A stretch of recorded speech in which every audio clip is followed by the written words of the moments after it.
It had been a long night. I was walking home from a friend's place after a few drinks, and the walk wasn't that far.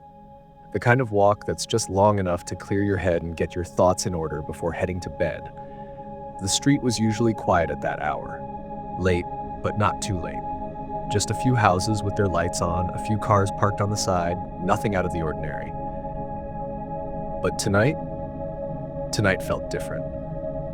I didn't notice it at first, but when I reached the end of the block, I realized the streetlights were out. All of them.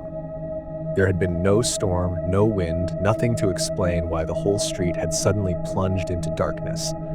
The kind of darkness that felt thick, like it was wrapping around me. I stopped in my tracks. I looked up and down the street.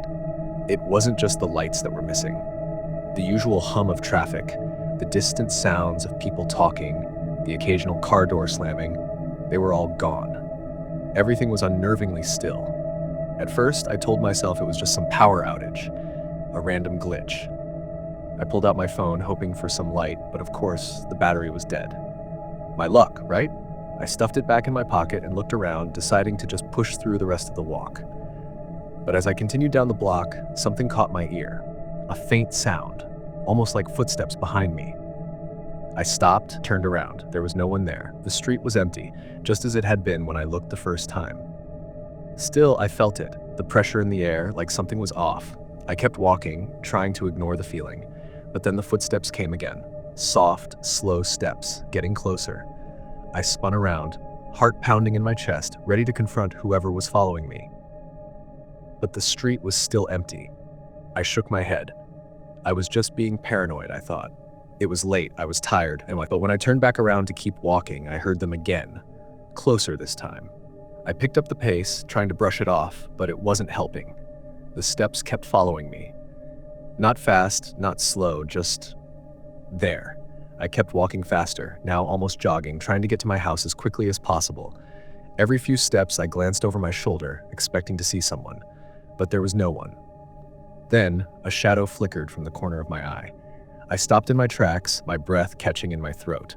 The shadow was gone, but I could still feel it. Something moving in the corner of my vision, something watching me. I couldn't tell if it was the lack of light messing with my eyes or if there was actually something out there, but I wasn't sticking around to find out. I ran. Full sprint, not looking back. The footsteps behind me got faster, closer, like they were keeping up with me, but I didn't dare look. I just kept running. I turned the corner of my block and made it to my street, still running, my pulse pounding in my ears. I could feel the air getting colder, heavier. The footsteps were almost on top of me now. I could hear them right behind me. I was almost at my front door when I finally glanced back, desperate to see who or what was following me. There was nothing, just shadows and empty street. I reached my door, fumbled with the keys, and slammed it shut behind me. My heart was racing, and I couldn't catch my breath. I leaned against the door, trying to calm down, telling myself it was just the dark playing tricks on me. That's all it was. But then I heard it again, the footsteps. This time they were inside my house. I spun around, my eyes scanning the dark hallway, but there was no one. Nothing. And that's when I realized, whatever had been following me, it had never left. It was here now, waiting for me.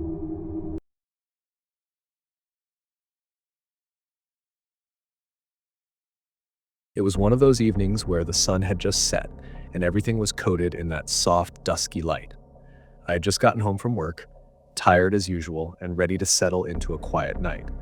I parked my car in the driveway and noticed something right away. My neighbor's house was dark. Now, this wasn't unusual at first. They're a quiet couple, but usually, by the time evening hits, their porch light is on and there's some kind of movement inside, like them getting dinner ready or watching TV. But tonight, nothing. The house was completely still. I figured they were probably just out, maybe at dinner or something, so I didn't think much of it. The next few days felt off. Every time I came home, their lights were still out. It wasn't just one or two lights, it was the whole house. I started to wonder if they had gone on vacation, but even then I'd expect some signs of life, like the mail piling up or their cars still parked outside. But there was nothing. It wasn't like their house was far away either. It was right next to mine, and every time I went outside, I couldn't shake the feeling that someone was watching me. At first, I thought it was just my mind playing tricks on me, but it kept happening and the feeling was growing stronger. It was as if I wasn't alone anymore. One evening, I was standing at my front door, locking up when I noticed something strange. Their curtains were drawn, but I could make out some faint shapes moving behind them. It was subtle at first, just a shift in the fabric, but I definitely saw something. My heart started to beat faster as I wondered if someone had broken in. But when I tried to call the police, my phone kept cutting out, the signal dropping. I felt a wave of unease wash over me. Something wasn't right, and I couldn't figure out what it was. A few days later, I decided to check on the house. I don't know why I thought it would help, but the more I stood there in my front yard, the more I felt like I needed to know what was going on. I walked up to their front door, knocked once, and waited. No response. I knocked again. Still nothing. I checked the windows. The one on the left side was partially cracked open, just enough for me to see into the living room. The furniture was covered in dust, the TV still on, though the screen was just static. It was a bit odd, but maybe they had just left in a hurry. But something about that moment felt wrong. The whole house had a sense of stillness about it, as if it had been abandoned long ago. There were no signs of life anywhere, no movement, no sounds. I couldn't explain why, but the more I looked at it, the more the place seemed off. Later that night, I was sitting on my couch, watching TV when I heard a faint scratching sound outside my window. I immediately stood up and moved toward the sound, my heart beating in my chest. I looked outside, but there was nothing.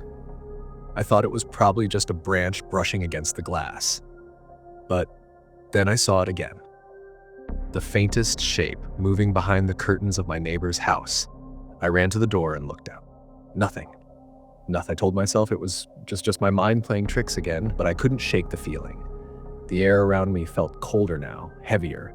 It was as if I wasn't just watching the house, I was being watched. I tried to shake off the unease, but it only grew. The more I tried to convince myself it was nothing, the more the sensation of being watched seemed to build. I couldn't understand why their house remained so quiet, so dark. Why didn't anyone come by? Why did it feel like there was something or someone still there? That night, I couldn't sleep. I kept thinking I heard something in the house next door, but whenever I looked, it was always just shadows. The next morning, I went over to their house again, this time determined to get some answers. When I knocked, I heard footsteps inside, slow, deliberate, like someone was walking toward the door. The door creaked open just slightly, but only enough to see a sliver of an empty hallway. No one was there. That was when I realized something had happened to my neighbor. I don't know how long it had been since they left or if they were even alive. But that house, it wasn't empty. It never was. Something was waiting for me, and it always had been.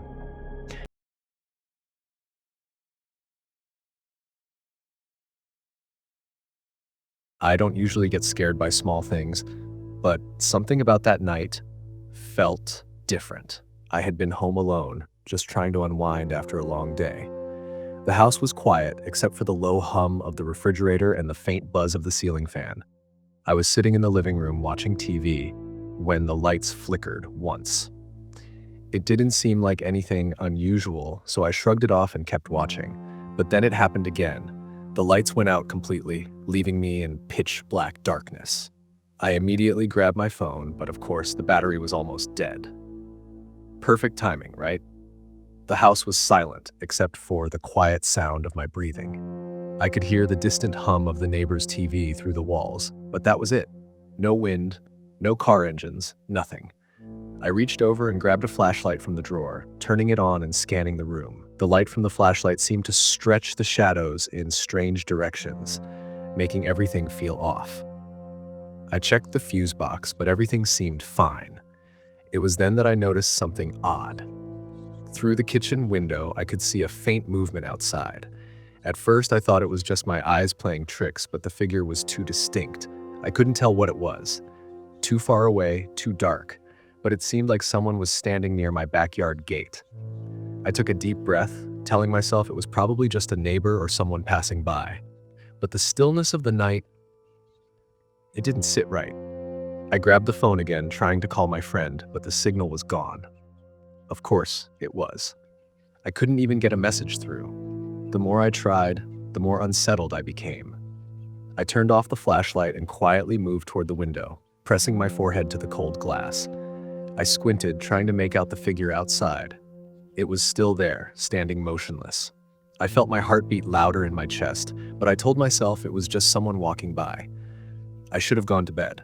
Instead, I grabbed a jacket and opened the back door, stepping outside into the cool air.